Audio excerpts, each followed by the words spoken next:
بسم اللہ الرحمن الرحیم۔ غصہ کا توڑ بہت ضروری ہے کیونکہ یہ آگ کا شعلہ ہے، جب بھڑکتا ہے تو تباہ کر کے رکھ دیتا ہے۔ رسول اللہ صلی اللہ علیہ وسلم نے فرمایا، لیس الشدید بالسرعۃ انما الشدید الذی یملک نفسہ عند الغضب۔ پہلوان وہ شخص نہیں جو دوسرے شخص کو بچھاڑ دے، بلکہ پہلوان وہ شخص ہے جو غصے کے وقت اپنے نفس کو قابو رکھے۔ یہ غصہ انتہائی زیادہ پسندیدہ عمل ہے۔ یہ غصہ بری بلا ہے، اسی کی وجہ سے گالی گلوچ، بد زبانی جیسے گناہ سرزد ہو جاتے ہیں، اور اسی غصے کی وجہ سے دوسرے شخص کے بارے میں حسد، کینہ، بغض، نفرت پیدا ہو جاتا ہے۔ یہ وہی غصہ ہے کہ جس کے ذریعے محبت نفرت میں تبدیل ہو جاتی ہے۔ یہ وہی غصہ ہے کہ جس کے ذریعے خوشی غمی میں تبدیل ہو جاتی ہے۔ یہ وہی غصہ ہے کہ جس میں خوشی غم کی صورت اختیار کر لیتی ہے۔ یہ وہی غصہ ہے کہ جس میں ماں باپ اپنی اولاد کے لیے بد دعا کر بیٹھتے ہیں۔ اکثر آپ نے دیکھا ہوگا کہ کئی ماں باپ شکایت کرتے ہیں کہ ہماری اولاد نافرمان ہو گئی ہے، ہماری بات کو نہیں مان رہی، ہماری بات کو تسلیم نہیں کر رہی، ہماری اطاعت نہیں کر رہی، شاید اس کو نظر لگ گئی ہے، ہماری اولاد ہماری نافرمان ہوتی جا رہی ہے۔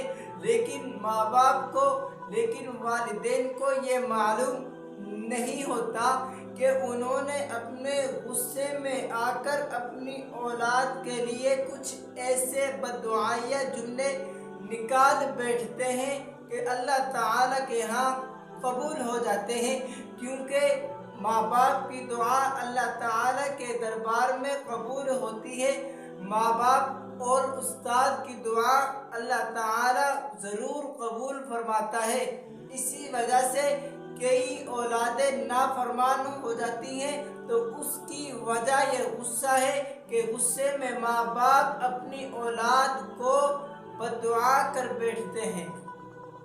یہ وہ غصہ ہے کہ ایمان کو خراب کر دیتا ہے۔ حدیث میں آپ صلی اللہ علیہ وسلم نے ارشاد فرمایا کہ غصہ ایمان کو ایسے خراب کرتا ہے جیسے تلخ ایلوا شہد کو خراب کر دیتا ہے، جیسے تلخ ایلوا شہد کو خراب کر دیتا ہے۔ یہ غصہ انتہائی زیادہ ناپسندیدہ عمل ہے۔ جب بندے پر آتا ہے، جب بندے کو غصہ آتا ہے تو اپنے آپ سے باہر ہو جاتا ہے۔ جب بندے کو غصہ آتا ہے تو اپنے نفس پر قابو نہیں پا سکتا۔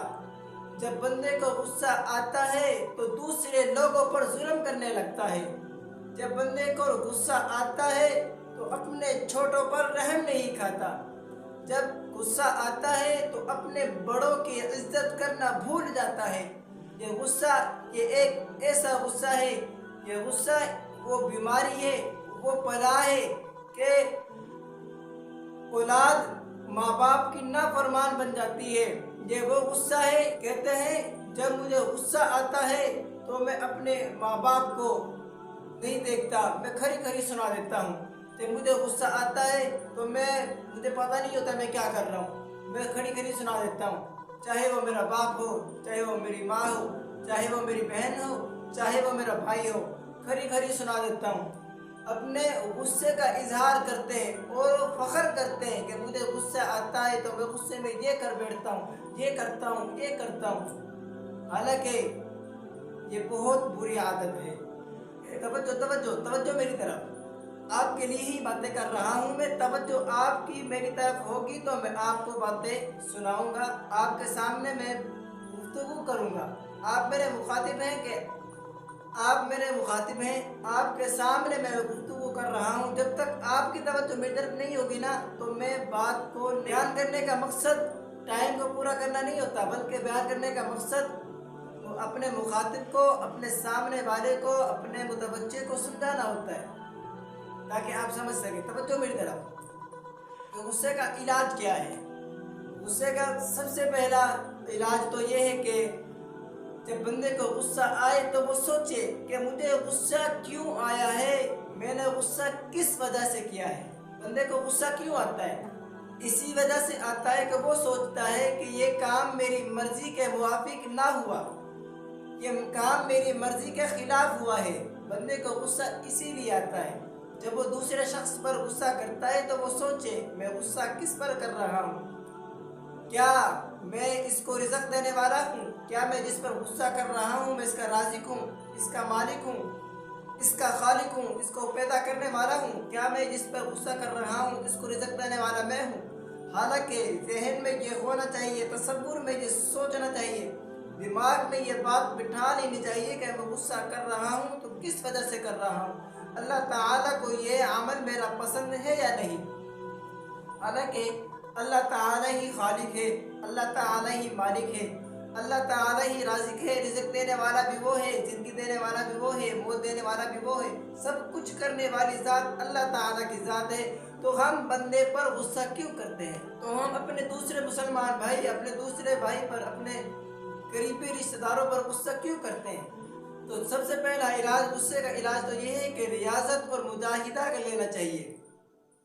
وہ اس طرح کہ جیسا کہ ایک مالک اپنے کتے کو کہتا ہے کہ تو بھونک تو وہ بھونکتا ہے. جب وہ اس کو کہتا ہے کہ تو چپ کر کے بیٹھ جا تو وہ چپ کر کے بیٹھ جاتا ہے. جب وہ کہتا ہے کہ تو بھاگ تو وہ بھاگتا ہے. جب کتے کو اس کا مالک کہتا ہے کہ تو دوڑ تو وہ دوڑتا ہے. تو ہمیں بھی اپنے غصے پر اسی طرح کنٹرول کرنا چاہیے کہ شریعت جیسے ہی حکم دے کہ غصہ کر تو وہاں پر غصہ کرنا چاہیے. شریعت جس جگہ پر غصہ کرنے کا حکم دے تو وہاں پر غصہ کرے، ورنہ چپ چاپ کر کے بیٹھ جائے.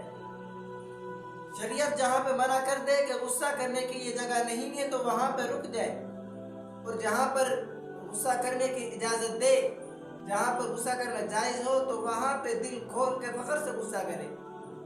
اب اس کا مطلب یہ نہیں کہ غصے کا مادہ ہی ختم ہو جائے، نہیں، بلکہ غصے کا مادہ ہو اور استعمال کرنے کے اور جائز طریقے سے استعمال، اور اس غصے کو جائز طریقے سے استعمال کیا جائے.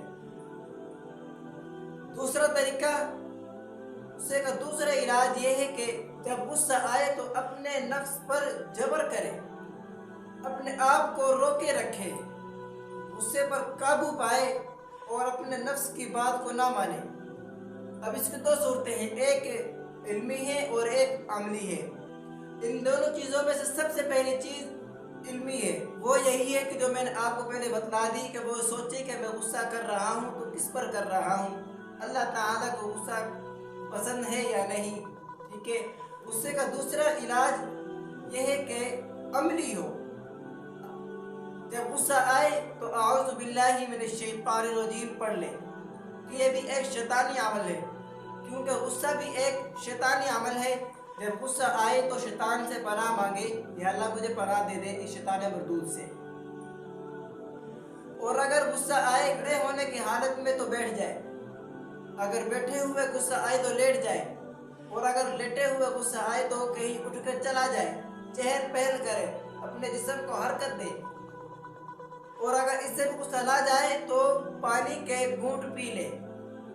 یہی ایک غصہ ہے جو اپنے ماں باپ کے سامنے بولنے پر مجبور کرتا ہے. اسی غصے کی وجہ سے شاگرد استاد کے سامنے بولتا ہے. اسی غصے کی وجہ سے انسان شیطانی عمل کو پسند کرتا ہے. اسی غصے کی وجہ سے انسان اللہ تعالیٰ کا نافرمان بن جاتا ہے. اسی غصے کی وجہ سے انسان اپنی اوقات کو بھول جاتا ہے. اسی غصے کی وجہ سے انسان اپنی حیثیت کھو بیٹھتا ہے. اسی غصے کی وجہ سے انسان اپنے آپ سے باہر ہو کر اپنے آپ پر قابو نہ پانے کی وجہ سے تکبر میں آ جاتا ہے. غصہ کا توڑ بہت ضروری ہے، کیونکہ یہ ایک شیطانی عمل ہے. ہم کہتے تو ہیں کہ یہ شیطان بہت برا ہے، شیطان کو اللہ تعالیٰ نے اپنے دربار سے نکالا، شیطان نے یہ کیا، شیطان نے یہ کیا. شیطان کو تو برا مانتے ہیں لیکن چلتے اسی کے حکم پر ہیں. غور کریں اپنی زندگی پر غور کریں کہ میں نے کون سا کام شیطان کے حکم کے مطابق کیا اور کون سا کام اللہ تعالیٰ کے حکم کے مطابق کیا. تو اس میں سے زیادہ جو ہمارے کام ہوں گے وہ شیطانی عمل ہوں گے، شیطانی حکم پر ہوں گے. زیادہ جو کام ہوں گے وہ شیطان کے حکم پر ہوں گے، اور جو سب سے تھوڑے ہوں گے وہ اللہ تعالیٰ کے حکم پر ہوں گے. اور فرمایا غصے کو پینا حلال ہے لیکن غصہ کرنا حرام ہے. اپنے آپ میں اتار لینا، اس کو ہضم کر لینا حلال ہے، لیکن اس کو دوسرے پر اتار دینا